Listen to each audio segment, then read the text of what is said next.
আজ যখন আইছি একদম খায়া পেট বোঝাই করে যাম। আইছি যখন টেকা দিয়া খায়ার টেকা একদম উসুল করে যাম। এইটা খাম, না না না না, এইটা খাম না। তাহলে কোনটা খামু? এইটা খামু, এইটা। আরে বাবা রে বাবা, কি খামু? খামু পেট বোঝাই করে খামু। আইছি যখন খাওয়ার জন্য, পেট বোঝাই করে খায়া তারপরে যাম। কিন্তু কোনটা থুইয়া কোনটা খামু এইটাই তো বুঝতাছি না। না এইটা খামু, না না এটাই খাম না। সামনে বোধহয় আরো ভালো কিছু আছে, ওইটা খাম। যাই সামনের দিক আইগিয়া যা দেখি কি আছে। আরে এই যেটা খাম, এটা এটা না, এটাও খামো না, আরো বোধহয় ভালো কিছু আছে। তাহলে এটা খামো। গোস্ত দিয়া রুটি একদম খাইলে পেট বোঝা হয়ে যাইব।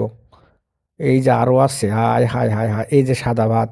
সাদা ভাত দিয়া খামু না গোস্ত দিয়া রুটি খামু? না, সামনে আরো আছে, আইগিয়া যাই দেখি।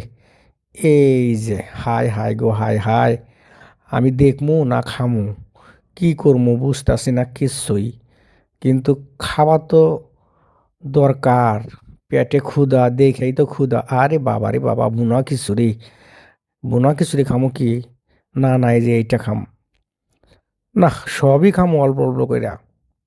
ঢুকছি যখন সবগুলো টেস্ট করেই যাম।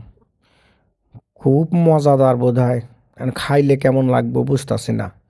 কিন্তু খামু আগে দেখে দেখে। খামু আগে ঘুরে ঘুরে দেখে দেখে নেই কোনটা খাওয়া যায়। তারপরে বসে থেকে